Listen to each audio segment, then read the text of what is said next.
A week in Final Jeopardy, February 10th, 2025 through February 14th, 2025. Tournament of Champions, Week 3. The Final Jeopardy category was Men of War. The question was, Robert E. Lee's victory at Chancellorsville has been likened to this Greek's victory at Asculum in 279 BC. Who is Pyrrhus?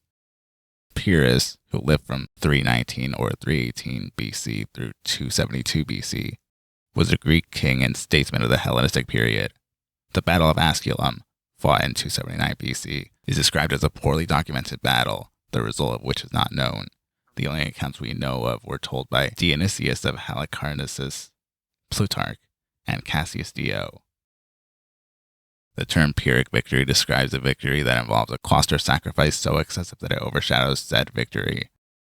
That being said, Robert E. Lee's victory came at the cost of 12,000 soldiers, as Ken explained, including Lee's general commander Thomas Jonathan Stonewall Jackson, born January 21st, 1824, died May 10th, 1863. Daily Double 1. The Jamestown colony was on land in the territory of this leader whose empire spanned more than a dozen tribes. Who was Powhatan? Powhatan was the father of Pocahontas and father-in-law of John Rolfe. Powhatan led the Powhatan tribe when English settlers landed on what is now Virginia in 1607. Powhatan also sounds like Power Tan. I find it interesting how Virginia was asked about in the first Daily Double and in Double Jeopardy. Even crazier when Virginia had personal significance to me as of October 2024. Daily Double 2. Timeless TV tune that mentions Superman's nickname and his favorite type of abrasive scoring pad. What is If I Were a Rich Man of Steel Wool? I'm not a fan of these categories. Or I'm not a fan of these questions. No, I'm not a fan of either, yeah. I'm just not good at them. If I Were a Rich Man is a song for the musical Fiddler on the Roof from 1964 and is sung by the protagonist Tevi. Superman is also known as a Man of Steel, a name that originated in Action Comics number 13, published in 1939. Steel Wool, I think, is self-explanatory. Daily Double 3. Located on the lower slopes of the volcano Pichincha, this city is the South American capital closest to the equator. What is Quito? The funny thing is that this question was recycled from an episode that aired on June 15th, 2021. Located on the lower slopes of a volcano called Pichincha, this capital of Ecuador is up there at 9,350 feet. Quito is the capital city and largest city of Ecuador. It's 16 miles or 25 kilometers south of the equator. Other fun facts: Quito is the only capital city that starts with a Q. Ecuador gained independence on May 13th, 1830. Ecuador's flag consists of yellow, blue, and red, horizontal from top to bottom, and a coat of arms that includes an Andean condor. Game 3. The Final Jeopardy category was contemporary authors. The question was, asked by a student about the Loch Ness Monster, she said a time portal below could allow a prehistoric creature to pass through. Who is Diana Gabaldon? Diana Gabaldon, born on January 11th, 1952 in Williams, Arizona, is an author whose genres include historical fiction and science fiction. Gabaldon is most known for her Outlander series, published in 1991. The sad thing is that since this game first aired, Diana Gabaldon confirmed in May that she would publish A Blessing for a Warrior Going Out, the 10th and final book in the Outlander series. Outlander begins in 1945, and the protagonist, Clara Randall, travels to 1743. The Loch Ness Monster appears in Chapter 19, The Water Horse. Daily Doubles. Daily Double 1. Gloria Steinem said this 1972 candidate for president first took the white male-only sign off the White House. Who was Shirley Chisholm? Well, Shirley Chisholm was not a viable candidate. She was only on the ballot in a few states, but it was a crucial candidacy because she took the white male-only sign off the White House door. Gloria Steinem, 2008. I looked up the quote and I found it from NPR, which published the Steinem interview on March 11, 2008. Gloria Steinem was born on March 25, 1934. Shirley Chisholm ran for president in the 1972 election. Richard Nixon of California and George McGovern of South Dakota were the Republican and Democrat nominees of the 1972 election, respectively. And here's a fun fact about the 1972 election. The vice president nominees, Spiro Andrew and Sargent Shriver, were both from Maryland. Daily Double 2. So many Nidarians that can regenerate parts of their bodies have this mythic name, like a creature fought by Hercules. What is Hydra? A hydra is a serpent from Greek mythology that Hercules fought and prevailed. And since it came at no cost from Hercules, it was an Pyrrhic victory. Daily Double 3. The oldest committee in the White House. It's been charting revenue policy since 1789. What is Ways and Means? The United States House of Representatives established Ways and Means on July 24, 1789.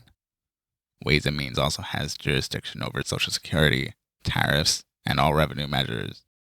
This was also recycled from a question from October 25, 2018. It's the oldest committee of the U.S. Congress. What are Ways and Means? Game 4.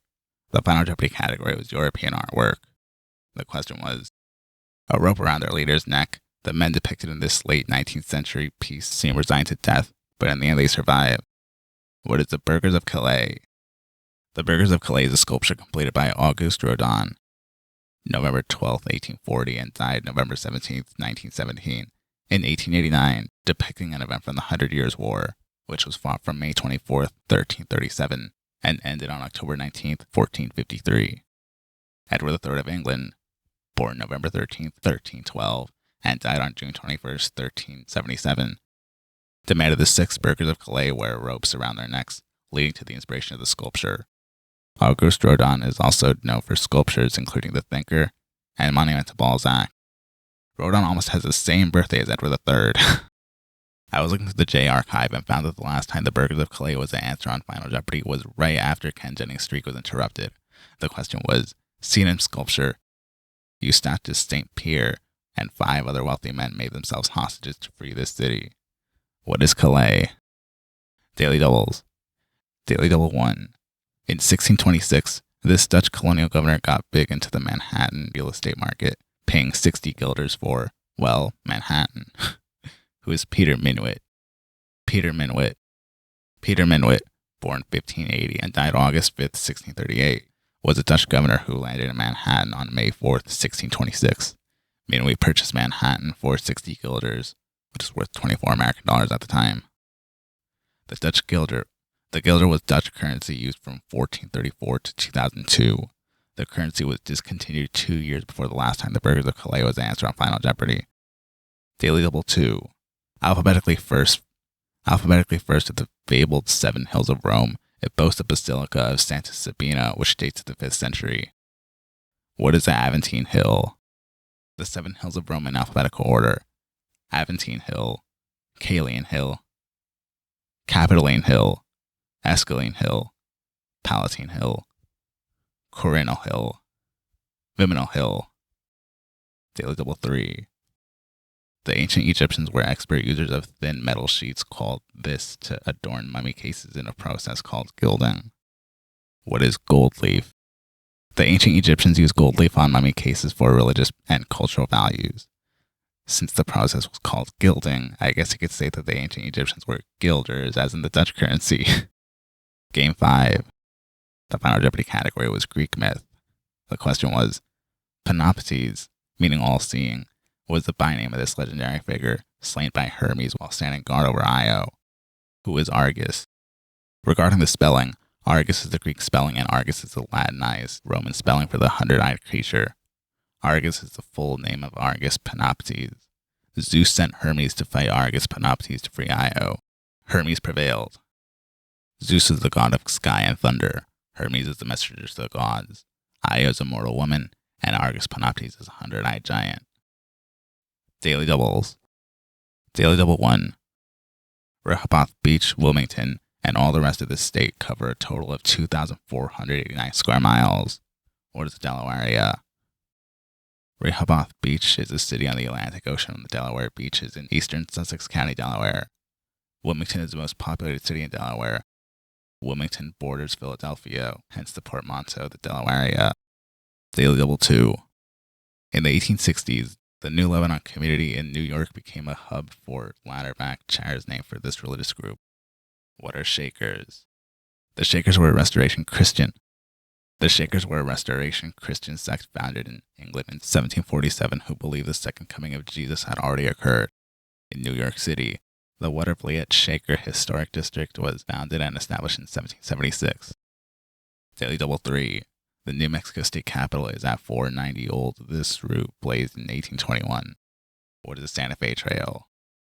490 Old Santa Fe Trail refers to the governor's office. The Santa Fe Trail was discovered in 1821 by William Becknell. Exhibition game.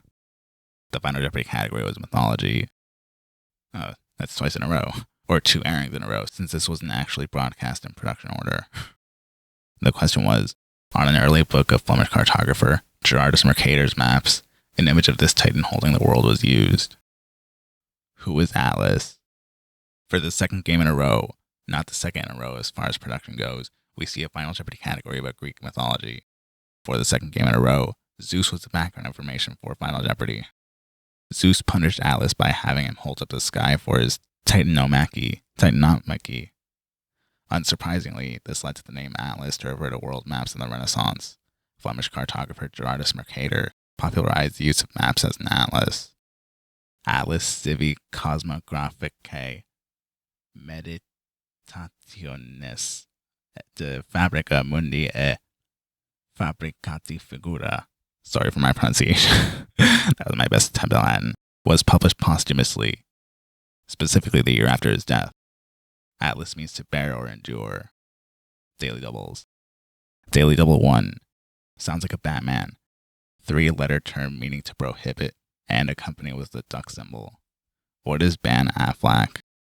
This category comes up again. Ban is a synonym for prohibit. Aflac is an insurance company from Columbus, Georgia, founded in 1955. The same year as Gilbert Gottfried's birth, who voiced the Aflac duck. Daily double 2. In a 1973 book by her, Deanie has to deal with scoliosis as well as regular 7th grade issues. Who is Judy Blume? Deanie, published in 1973, is the title character whose mother plans for her to be a model and canceled after Dina was diagnosed with scoliosis. Judy Blume was born on February 12, 1938. Daily double 3. In the 1930s, Australia declared a war of sorts on these large flightless birds. What are emus? The Emu War, or the Great Emu War, occurred in Australia in November 1932. Already facing issues from the Great Depression and the severe drought, farmers sought assistance from the Australian government after emus caused significant damage to the crops. The war ended on December 10, 1932, after the emus